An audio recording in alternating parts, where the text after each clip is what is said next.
Yeah, thank you very much. Now, I want us to have a general understanding. Every letter in the Bible has a background story to it. There was a reason Paul wrote each letter he wrote. Praise the Lord. So we have to have that understanding that even this one he wrote to Timothy, there was a reason he wrote the letter. He had had some things had developed and all the rest of it. Okay? Now let me give us a bit of a background insight. Remember, this was the Middle East. The woman was a second-class citizen, as you still find it in some places in the Middle East now. There are countries where women cannot drive till now in the Middle East. Are you following me? That was what was going on there. But when Christianity came, Christianity liberated the women, gave women room to be what they should be and how God expects them to be. Now, in those days, when they were in the fellowship, the leader will come, he will share whatever it was they had to share, and then he will now say, if any man has a word of exhortation, let him come and share. So people will come forward, they will pick the Bible, they will share, they will go to sit down. Are you following me? So women were also doing that. But women, being women, they were taking advantage of that matter and were using it to send guided missiles. When they were to share, they will open their Bible and they will share how it is important that anybody called man, if you are called a man, you should take care of your home. If you put down money for food, if you are called a man, praise the Lord. Now, they were sending guided missiles to some people.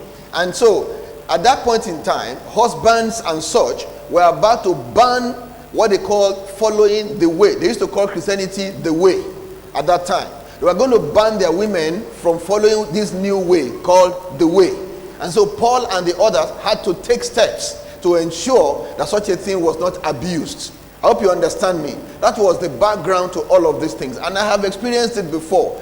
We were ministering somewhere and we were giving, there was room for special numbers and things. One woman came out to present an Ewi.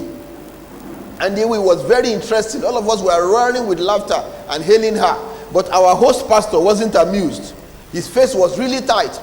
So when we now got back into the pastor's room, you were not enjoying that woman's Ewi. All of us were enjoying. Said, don't mind her. She was sending message to her husband. Such a thing happened then. And so the rest, like Paul, they had to do something about it. And that was why all those things came about. But you see, inside the same Bible, for example, in Acts chapter 21, you find the story of a certain man, I think Philip, who had 4 daughters that prophesied. How did they know that those 4 daughters prophesied? People must have seen them prophesying. Are you following me? If a woman could prophesy in public, why couldn't she lead a prayer in public? That's one example. Another one, there was a couple called Aquila and Priscilla. The Bible said the 2 of them were teachers, and they schooled even some people who were supposed to be great people. They schooled them, they trained them in the word. They actually had a fellowship in their house, and they were, if you don't want to call them pastors, they were leaders of the fellowship. Maybe a weekly fellowship meeting somewhere. Are you following? In the same Bible, around the same time that Paul was writing these things. So you can see that such things were done because of what was going on to make sure that Christianity was preserved. And I thank God for the wisdom of that time. If it was not done then, we would not be where we are today. Are you following me? Something would have happened to scuttle this new thing that God was doing because some people were taking advantage of the liberty that he had been given. So that is the background of that whole. But people do not understand, they will say all kinds of things.